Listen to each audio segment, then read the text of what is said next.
Israel Iran യുദ്ധം ലോകത്തെ മുഴുവൻ എങ്ങനെയാണ് ബാധിക്കുക, എത്തരത്തിലുള്ള ഇമ്പാക്റ്റാണ് ഉണ്ടാക്കുക എന്നുള്ളതാണ് നമ്മൾ ഇതിനെക്കുറിച്ച് ചർച്ച ചെയ്യുന്നത്. അതിൽ നമ്മൾ ലോകത്തിന് എങ്ങനെയാണ് ഇമ്പാക്റ്റ് ഉണ്ടാക്കുക, കൂടാതെ ഇന്ത്യക്ക് എങ്ങനെയാണ് ബാധിക്കുക, കേരളത്തെ എങ്ങനെയാണ് ബാധിക്കുക എന്നുള്ളത് നമ്മൾ വളരെ വിശദമായി ചർച്ച ചെയ്യുകയാണ്.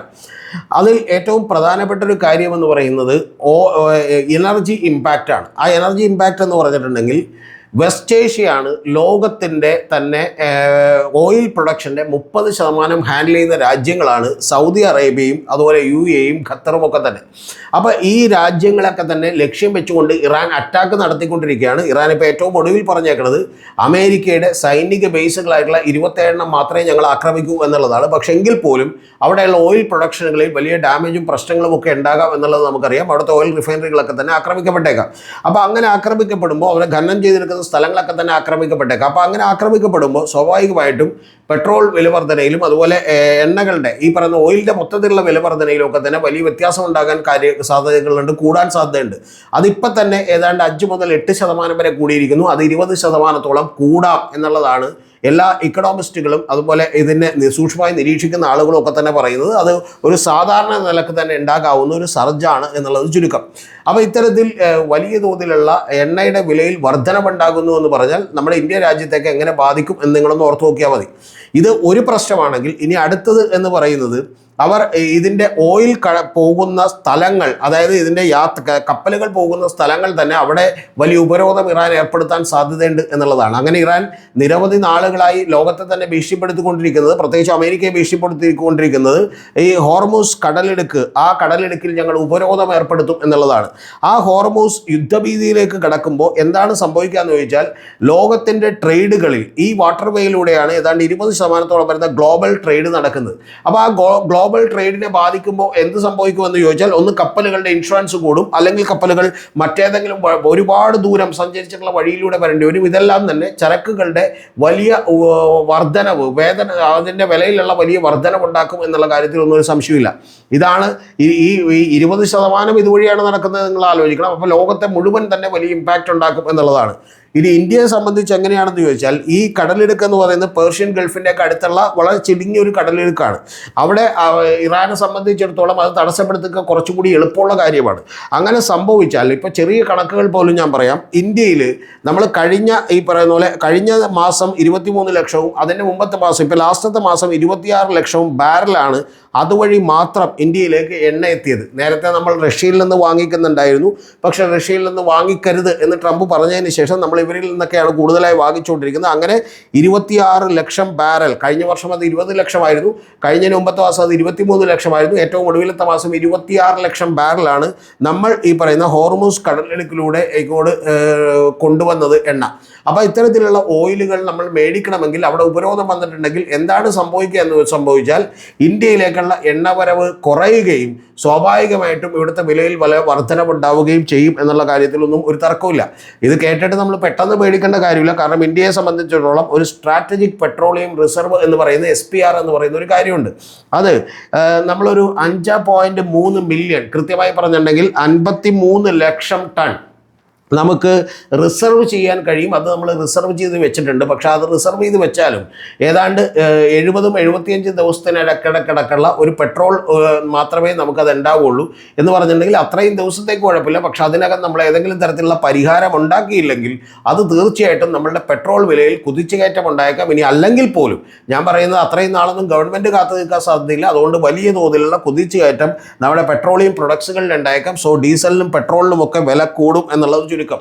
എന്ന് പറഞ്ഞാൽ, വളരെ ലളിതമായി പറഞ്ഞാൽ, നിങ്ങൾ ഒരു ഇപ്പോൾ ബാരലിനുള്ളത് ഏതാണ്ട് $72 ആണെങ്കിൽ അത് ഒരു $100 എത്താൻ വലിയ ബുദ്ധിമുട്ടില്ല. അങ്ങനെ ബുദ്ധിമുട്ടില്ലെങ്കിൽ യഥാർത്ഥത്തിൽ ഒരു 115 മുതൽ 135 വരെയുള്ള രൂപകളിലേക്ക് വളരെ എളുപ്പത്തിൽ അത് എത്തിച്ചേരും ഉടനെ തന്നെ എന്നുള്ളതാണ്. അങ്ങനെ വന്നാൽ തീർച്ചയായിട്ടും നമ്മൾ അതിനേക്കാൾ വലിയ കൂടുതൽ ഉണ്ടായാൽ പോലും അത്ഭുതപ്പെടേണ്ടതില്ല എന്നുള്ളതാണ് ഏറ്റവും പ്രധാനപ്പെട്ട കാര്യം. ഒന്ന് ഇതാണെങ്കിൽ, അതായത് നമ്മളുടെ ഇങ്ങോട്ട് വരുന്ന പെട്രോളിലേക്ക് ഈ വിതരണത്തിന് ഇത് വലിയ ബുദ്ധിമുട്ടുണ്ടാക്കുമെന്നാണെങ്കിൽ, രണ്ടാമത് രണ്ടാമത് നമ്മൾ അറിയേണ്ടത് നമ്മളൊരു വലിയ ഹബ്ബ് കൂടിയാണ്. ഇപ്പോൾ റിലയൻസിൻ്റെ അടക്കം വലിയ എണ്ണ ശുദ്ധീകരണശാലകൾ നമ്മുടെ ഇവിടെ നിന്നുണ്ട്. നേരത്തെ അത് റഷ്യയിൽ നിന്ന് മേടിക്കുന്ന എണ്ണയാണ് നമ്മൾ ഉപയോഗിച്ചുകൊണ്ടിരുന്നത്. അതുകൊണ്ട് നമ്മുടെ ജനത്തിന് പ്രത്യേകിച്ച് ഉപകാരമൊന്നും ഉണ്ടായില്ല. പക്ഷേ റിലയൻസിനും നയാനക്കുമൊക്കെ വലിയ കോടികളുടെ ലാഭം ഉണ്ടായിരുന്നു. കാരണം റഷ്യയിൽ നിന്ന് കുറഞ്ഞ വിലക്ക് എണ്ണ കിട്ടുകയും അത് ശുദ്ധീകരിച്ച് നമ്മൾ ഇറാനടക്കം നിരവധി രാജ്യങ്ങൾക്ക് കൊടുക്കുകയും ഒക്കെ ചെയ്തിരുന്നു. അപ്പോൾ അത്തരത്തിൽ ഈ പറയുന്ന ആഫ്രിക്കയിലെയും പശ്ചിമേഷ്യയിലെയും നിരവധി രാജ്യങ്ങൾക്ക് നമ്മൾ കൊടുക്കുന്നുണ്ടായിരുന്നു. അപ്പോൾ അതിനുമൊക്കെ തന്നെ ഈ ചരക്ക് കൂലി വലിയ തോതിൽ കൂടുകയും നമുക്ക് അതും യഥാർത്ഥത്തിൽ പ്രശ്നമുണ്ടാക്കുകയും ചെയ്യും എന്നുള്ളതാണ് ഏറ്റവും പ്രധാനപ്പെട്ട കാര്യം. അപ്പോൾ ഇതിനൊക്കെ ഊർജ്ജ വൈവിധ്യവും അതുപോലെ ഗ്രീൻ എനർജിയും ഒക്കെ ഉപയോഗിക്കാനുള്ള സാധ്യതകളൊക്കെ ഉണ്ട്. പക്ഷെ അതൊക്കെ നമുക്ക് പെട്ടെന്ന് വലിയൊരു ഉൽപ്പാദനം അല്ലെങ്കിൽ അത്തരം ഏരിയകളിലേക്ക് ശ്രദ്ധ കേന്ദ്രീകരിക്കാൻ എളുപ്പമുള്ള കാര്യമല്ല.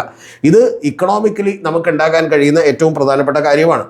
ഇനി മറ്റൊരു പ്രധാനപ്പെട്ട വിഷയം എന്ന് പറയുന്നത് ഇത്തവണ US അതുപോലെ തന്നെ ഇസ്രായേലും കൂടി നടത്തിയേക്കുന്ന യുദ്ധവും ഇതിന് തൊട്ടു മുമ്പ് നമുക്കറിയാം US വെനസ്വേലയുടെ ഭരണാധികാരിയെ തട്ടിക്കൊണ്ടുപോയതുമൊക്കെ ആയിട്ട് ബന്ധപ്പെട്ട പ്രശ്നങ്ങൾ ലോകത്തെ തന്നെ ഏറ്റവും വലിയ ഭീതിതമായിട്ടുള്ളൊരു സാഹചര്യങ്ങളിലേക്ക് നയിക്കുകയാണ്. മറ്റതെല്ലാം നമുക്ക് വിലക്കയറ്റമൊക്കെയാണ്, അത് നമുക്ക് നേരിടാമെന്ന് വിചാരിക്കാം. പക്ഷേ അതിൻ്റെ ഏറ്റവും വലിയ പ്രധാനപ്പെട്ട പ്രശ്നം ഈ ജനീവയിലും അതുപോലെ തന്നെ ഒമാനിലും വെച്ച് നിരവധി ചർച്ചകൾ നടത്തുകയും ആ ചർച്ചകളിലെ അടുത്ത ചർച്ച നമുക്ക് വീണ്ടും നടത്താമെന്ന് പറഞ്ഞ് പിരിയുകയും ചെയ്തപ്പോഴാണ് അത്തരത്തിലുള്ള ഡിപ്ലോമാറ്റിക് ടോക്സ് നടന്നുകൊണ്ടിരിക്കുന്നതിനിടയിലാണ് പെട്ടെന്നൊരു യുദ്ധം യുദ്ധം ചെയ്യാൻ തീരുമാനിക്കുന്നത്. എന്ന് പറഞ്ഞാൽ എല്ലാ ഇൻ്റർനാഷണൽ ലോയെയും ഐക്യരാഷ്ട്ര സംഘടനയും ഒക്കെ നോക്കുകുത്തിയാക്കിക്കൊണ്ട് യാതൊരുവിധ നിയമങ്ങളും പാലിക്കാത്ത പോക്രിത്തരമാണ് യഥാർത്ഥത്തിൽ അമേരിക്കയും ഇസ്രായേലും കൂടി കാണിക്കുന്നത് എന്നുള്ളത് വ്യക്തം. ഞാൻ ഇറാൻ്റെയും ഭാഗത്തല്ല, കാരണം ഇറാൻ്റെ ഭരണകൂടം വളരെ നല്ലതായിരുന്നു എന്ന് പറയുന്ന അഭിപ്രായമൊന്നും എനിക്കില്ല. അവിടെയും ഈവിളായിരുന്നു, ഇവിടെയും ഈവിളാണ് എന്നുള്ളതേ വ്യത്യാസമുള്ളൂ. അതുകൊണ്ട് പക്ഷേ ഇങ്ങനെ സംഭവിക്കുമ്പോഴുള്ള പ്രശ്നം എന്താണ്? ഇങ്ങനെ സംഭവിക്കുമ്പോഴുള്ള പ്രശ്നം നാളെ ഏതൊരു ശക്തി ഈ പറയുന്ന പോലെ എന്നാണ് ഏതൊരു ഈ പറയുന്ന പോലെ ശക്തിമാനായ രാജ്യത്തിനും ഏതൊരു ശക്തിയുള്ള രാജ്യത്തിനും യഥാർത്ഥത്തിൽ മറ്റ് ചെറിയ രാജ്യങ്ങളുടെ പുറത്ത് കുതിര കയറാനുള്ള ഒരവസരം കൂടിയാണ് കിട്ടുന്നത്. അവരുടെ ഇൻറ്റേർണൽ ആയിട്ടുള്ള പ്രശ്നങ്ങളിൽ ഇടപെടാനുള്ള കാര്യം കൂടിയാണ് കിട്ടുന്നത്. ഞാൻ നേരത്തെ പറഞ്ഞതുപോലെ ഇറാനിൽ വലിയ പ്രശ്നമുണ്ടായിരുന്നു. അവിടുത്തെ ഭരണം പ്രോപ്പർ അല്ലായിരുന്നു. അവിടുത്തെ ജനങ്ങൾ വലിയ ദുരിതം അനുഭവിക്കുകയായിരുന്നു. അവിടെ 20-27% അൺഎംപ്ലോയ്മെൻ്റ് ആയിരുന്നു. അവിടെയുള്ള 30%-ഓളം വരുന്ന 27%-ഓളം വരുന്ന 30 വയസ്സിൽ താഴെയുള്ളവർ ഹൈലി അസംതൃപ്തരായിരുന്നു എന്നുള്ള കാര്യമൊന്നും എനിക്ക് തർക്കമില്ല. റിസ പഹൽവി എന്ന് പറയുന്ന പഴയ രാജാവിൻ്റെ ചെറുമകനെയൊക്കെ തന്നെ അവർ തിരിച്ചു വിളിക്കുന്ന സാഹചര്യം ഉണ്ടായിരുന്നു എന്നുള്ള കാര്യത്തിലൊന്നും തർക്കമില്ല. പക്ഷെ അതൊക്കെ തന്നെ അവിടുത്തെ ജനങ്ങൾ ഇടപെട്ട് ചെയ്യേണ്ടതിന് പകരം ഒരു എക്സ്റ്റേണൽ ഫോഴ്സ് വന്ന് ഇടപെടുന്നു എന്ന് പറഞ്ഞാൽ അത് നാളെ ഏതൊരു രാജ്യത്തിനും സംഭവിക്കാം. ഈ ലോകത്ത് തന്നെ നിലനിൽക്കുന്ന ഏറ്റവും ശക്തിയുള്ളവൻ മാത്രം മിടുക്കനാകുന്ന, അവന് കയ്യൂക്കുള്ളവൻ കാര്യക്കാരനാകുന്ന, മലയാളത്തിൽ പറഞ്ഞാൽ അത്തരത്തിലുള്ളൊരു കാര്യത്തിലേക്ക് ലോകം എത്തിച്ചേരുകയാണെന്ന് ചുരുക്കം. അങ്ങനെ സംഭവിച്ചാൽ നാളെ ചൈനയ്ക്ക് തായ്വാൻ ആക്രമിക്കാം, റഷ്യക്ക് ഉക്രൈനെ ആക്രമിക്കാം, അങ്ങനെ എന്ത് വേണമെങ്കിലും ചെയ്യാം എന്ന് പറയുന്ന ഒരു കാര്യത്തിലേക്ക് കൂടി എത്തിച്ചേരുന്ന ഒരു കാര്യമുണ്ട്. അതാണ് ഈ ലോകക്രമത്തെ ആകെ പിടിച്ചുലക്കുന്ന ഏറ്റവും ഭീതിതമായിട്ടുള്ള കാര്യം എന്നുള്ളത് നിങ്ങൾ എന്ത് ചെയ്യണം, കാണണം. കൂടാതെ ഇതുണ്ടാക്കാൻ പോകുന്ന മറ്റൊരു വലിയ ഇമ്പാക്റ്റ് കൂടിയുണ്ട്. അതാണ് ഏറ്റവും വലിയ അടുത്ത പ്രത്യാഘാതം. നിങ്ങൾ അറിയണം, നമ്മുടെയൊക്കെ രാജ്യങ്ങളിൽ പോലും കോടിക്കണക്കിന് രൂപയാണ്, അതായത് 10,000-കണക്കിന് കോടി രൂപയാണ് ഡെവലപ്ഡ് ആയിട്ടുള്ള രാജ്യങ്ങൾ പോലും ആംസും മെഷീനറീസും ഒക്കെ വാങ്ങിക്കാൻ വേണ്ടി, യുദ്ധോപകരണങ്ങൾ വാങ്ങിക്കാൻ വേണ്ടി ചെലവഴിക്കുന്നത് എന്നുള്ളത് നിങ്ങളൊന്ന് ആലോചിക്കണം. ഇപ്പം തന്നെ നമ്മൾ പറഞ്ഞു കേൾക്കുന്ന ഒരു കാര്യം, യഥാർത്ഥത്തിൽ ഒരു ന്യൂക്ലിയർ വെപ്പൺ ഡെവലപ്പ് ചെയ്യാനുള്ള, അത്തരത്തിലുള്ള അണ്വായുധങ്ങൾ ഡെവലപ്പ് ചെയ്യാനുള്ള അവരുടെ പ്രവർത്തനങ്ങളെ തന്നെ, അതിൻ്റെ ചീഫിനെ തന്നെ, സയൻറ്റിസ്റ്റിനെയൊക്കെ തന്നെ ഇസ്രായേൽ അടക്കമുള്ള നിരവധി രാജ്യങ്ങൾ കൊന്നുകളയുകയും അതിനെ തടസ്സം ചെയ്യുകയും ചെയ്തതുകൊണ്ടാണ് ഇറാനെ ആക്രമിക്കാൻ ഇസ്രായേലിന് ധൈര്യമുണ്ടായത്. മറ്റത് ഒരു ന്യൂക്ലിയർ വെപ്പൺസ് കൈവശമുള്ള രാജ്യമാണെങ്കിൽ, ചെറിയ രാജ്യമാണെങ്കിലും വലിയ രാജ്യമാണെങ്കിലും അങ്ങോട്ടും ഇങ്ങോട്ടും ആക്രമിച്ചാൽ രണ്ടുപേരും തകരാനുള്ള സാധ്യതകളുണ്ട്. ഒരുപക്ഷെ ഒരു തേർഡ് വേൾഡ് വാറൊക്കെ ഉണ്ടായിട്ടുണ്ടെങ്കിൽ ചിലപ്പോൾ ലോകം തന്നെ ഇനി ഉണ്ടാവില്ല, ലോകത്താരും തന്നെ ഉണ്ടാവില്ല എന്നുള്ളതാണ് പുതിയ കാര്യങ്ങൾ നമ്മളെ പഠിപ്പിക്കുന്നത്. അതുപോലെയുള്ള ആയുധങ്ങളാണ് ആളുകളുടെ കയ്യിലുള്ളത്. അപ്പോൾ ഈ ന്യൂക്ലിയർ വെപ്പൺ അടക്കമുള്ള കാര്യങ്ങളിൽ ഒരു വലിയ തോതിൽ ഇൻവെസ്റ്റ് ചെയ്യാനായിട്ട് രാജ്യങ്ങൾ തയ്യാറാവുകയും കൂടാതെ മിസൈലുകളും ഈ പറയുന്ന പോലെ ഇതുപോലെയുള്ള ആംസുകളും ആയുധങ്ങളും ഒക്കെ തന്നെ കൂടുതലായി മേടിക്കുകയും അതിൻ്റെ ഗവേഷണങ്ങൾ നടത്തുകയും ഒക്കെ ചെയ്യുന്ന ഒരു ലെവലിലേക്ക് ഏത് സമയത്ത് വേണമെങ്കിലും ഞങ്ങൾ ആക്രമിക്കപ്പെടാം, അപ്പോൾ ഇത്തരത്തിലുള്ള കാര്യങ്ങൾ ചെയ്യാതെ നിവർത്തിയില്ല എന്ന് പറയുന്ന ഒരു കാര്യത്തിലേക്ക് എത്തുമ്പോൾ ഒരു വെൽഫെയർ സ്റ്റേറ്റ് സൃഷ്ടിച്ചെടുക്കാനും അവിടുത്തെ സ്വന്തം ജനങ്ങളെ ക്ഷേമ സൗകര്യങ്ങൾ ഏർപ്പെടുത്താനുമൊക്കെ ഗവൺമെൻറ്റുകൾ മത്സരിക്കുന്നതിനേക്കാൾ കൂടുതൽ ഇത്തരത്തിലുള്ള ഒരു യുദ്ധത്തിലേക്ക് കടക്കുക എന്ന് പറഞ്ഞാൽ, അല്ലെങ്കിൽ ആയുധ വ്യാപാരത്തിലേക്കും ആയുധോപകരണങ്ങൾ ഡെവലപ്പ് ചെയ്യുന്നതിലേക്കും അതിൻ്റെ റിസർച്ച് ആൻഡ് ഡെവലപ്മെൻറ്റിലേക്കും കോടിക്കണക്കിന് രൂപ ഇൻവെസ്റ്റ് ചെയ്യുന്നു എന്ന് കൂടി പറയുമ്പോൾ അൾട്ടിമേറ്റ്ലി നഷ്ടമുണ്ടാകാൻ പോകുന്നത് യഥാർത്ഥത്തിൽ സാധാരണക്കാരായ ജനങ്ങൾക്കാണ് എന്നുള്ളത് പറയാതെ വയ്യ. അപ്പോൾ ഇത്തരത്തിലുള്ള ഒരു പ്രധാനപ്പെട്ട വിഷയമായി കൂടി നമ്മുടെ ലോകത്ത് മുഴുവൻ രാജ്യങ്ങൾ മാറിക്കൊണ്ടിരിക്കുകയാണ്. ഏറ്റവും ഒടുവിൽ ഇപ്പോൾ നിങ്ങൾ അറിയേണ്ടത് ഇന്ത്യയിൽ തന്നെ വലിയ തോതിലുള്ള നഷ്ടം ഇതുണ്ടാക്കും. ജോലി സാധ്യതകളിൽ ഏതാണ്ട് 35 ലക്ഷം പേരുടെ യുദ്ധം തുടർന്നുകൊണ്ട് പോയാൽ 30-35 ലക്ഷം പേരുടെയൊക്കെ ജോലി സാധ്യതകളെ ഇത് നഷ്ടപ്പെടുത്തും എന്നുള്ളതാണ് ഏറ്റവും പ്രധാനപ്പെട്ട കാര്യം. ദുബായ് പോലെയുള്ള ഒരു രാജ്യം അത് UAE ദുബായിയൊക്കെ തന്നെ ആക്രമിക്കപ്പെടുമ്പോൾ നമുക്കറിയാം അതൊരു കൊമേഴ്സിൻ്റെയും അതുപോലെ തന്നെ ടൂറിസത്തിൻ്റെയും ഈ പറയുന്ന ബിസിനസ്സിൻ്റെയും ഒക്കെ തന്നെ വലിയ ഒരു ഹബ്ബായിട്ട് അറിയപ്പെടുന്ന ഒരു നഗരം കൂടിയാണ്. അപ്പോൾ അത്തരത്തിലുള്ള ഒരു സ്ഥലങ്ങൾ കൂടി ആക്രമിക്കപ്പെടുമ്പോൾ അത് വലിയ തോതിലുള്ള പ്രശ്നങ്ങളുണ്ടാക്കും, വലിയ തൊഴിൽ നഷ്ടമുണ്ടാക്കും. UAE-ലും ഗൾഫിലും കൺട്രീസിലും ഒക്കെ ജോലി ചെയ്യുന്ന നമ്മുടെ സഹോദരങ്ങൾക്ക് പോലും വലിയ പ്രശ്നമുണ്ടാക്കും എന്നുള്ളതാണ് ഏറ്റവും പ്രധാനപ്പെട്ട കാര്യം. ഇനി ഇതിനേക്കാൾ വലിയൊരു കാര്യം, കഴിഞ്ഞ ദിവസങ്ങളിൽ തന്നെ 414ഓളം വരുന്ന ട്രിപ്പുകൾ വ്യോമയാന സർവീസുകളൊക്കെ തന്നെ റദ്ദ് ചെയ്യപ്പെട്ടിട്ടുണ്ട്. അതിന് ഇപ്പം ഇന്ന് അത് 414 ആണെങ്കിൽ ഇന്നലെ അത് 180 ആയിരുന്നു എന്ന് പറഞ്ഞു കേൾക്കുന്നു. ഇത്തരത്തിൽ വലിയ തോതിലുള്ള ട്രാഫിക് യഥാർത്ഥത്തിൽ തടസ്സപ്പെട്ടിരിക്കുകയാണ്. ഈ തടസ്സപ്പെടുമ്പോൾ ഇസ്രായേൽ സംഘർഷത്തിൽ വലിയ ആശങ്കയോടുകൂടി നമ്മൾ കൂടി നോക്കിക്കാണേണ്ടതുണ്ട് കേരളം. കാരണം അതിൻ്റെ പ്രധാനപ്പെട്ട കാരണം സൗദി അറേബ്യയിൽ മാത്രം 13 ലക്ഷത്തോളം മലയാളികളുണ്ട് എന്നുള്ളത് നിങ്ങൾ അറിയണം. UAE-യിൽ 15 ലക്ഷത്തോളം മലയാളികളുണ്ട്. കുവൈറ്റിൽ 4 ലക്ഷത്തോളം മലയാളികളുണ്ട്. ഖത്തറിൽ 3 ലക്ഷത്തോളം മലയാളികളുണ്ട്. അപ്പം തന്നെ അതിന് 35 ലക്ഷത്തോളം മലയാളികളായി.